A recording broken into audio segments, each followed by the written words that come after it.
পার্বত্য চট্টগ্রামে বাঙালি জনগোষ্ঠীকে বাদ দিয়ে 1997 সালে কি করে একটি ফ্যাসিস্ট চুক্তি হয়েছে। এই ফ্যাসিস্ট চুক্তি যদি কার্যকর থাকে তাহলে কখনো পার্বত্য চট্টগ্রামের দুই শ্রেণীর নাগরিকের মধ্যে অর্থাৎ বাঙালি এবং অবাঙালির মধ্যে কখনো সম্পর্ক উন্নয়ন হবে না। এই সম্পর্কের উন্নয়ন করতে চাইলে সম্পর্কের অন্তরায় এই চুক্তি বাতিল করে নতুন করে যদি চুক্তি করতে হয় সেখানকার সমস্ত জনগোষ্ঠীকে সম্পৃক্ত করে একটা চুক্তি করতে পারেন।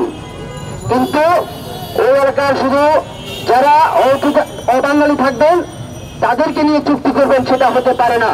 আরেকটা বিষয় আপনাদেরকে বলতে চাই, আপনারা জানেন 1997 সালে যে চুক্তিটি হয়েছে সেটা একটা ব্যক্তির সাথে একটা রাষ্ট্রের চুক্তি হয়েছে।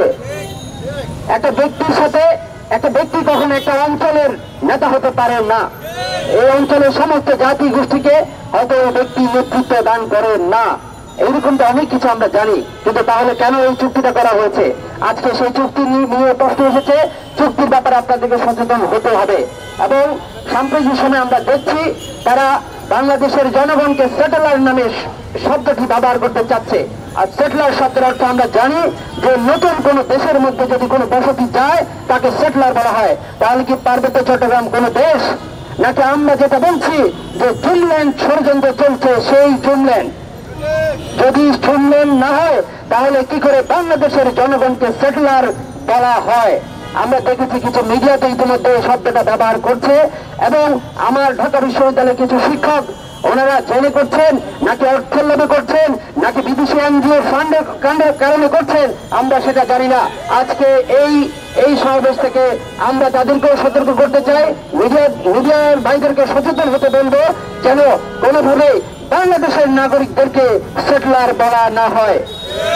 যদি সেটেলার বলা হয় তাহলে কিন্তু কোনো একদিন যদি বলে ওঠে জনতা যে তুমি কে আমি কে, সেটেলার সেটেলার, সেদিন কিন্তু পার্বত্য চট্টগ্রাম স্বাধীন করে বাংলাদেশের জনগণ সেদিন আবার বাংলাদেশের ভূখণ্ড হিসাবে এই অংশকে সম্পৃক্ত করবে।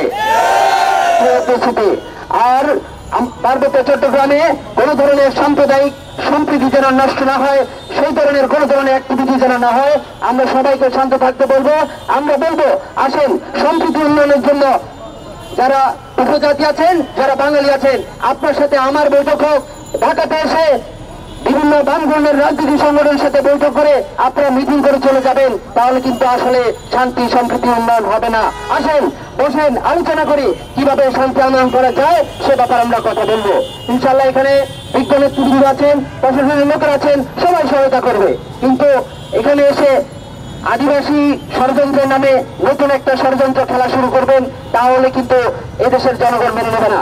আদিবাসীর ব্যাপারে আপনাদেরকে একটু বলতে চাই, আদিবাসী হয় কারা?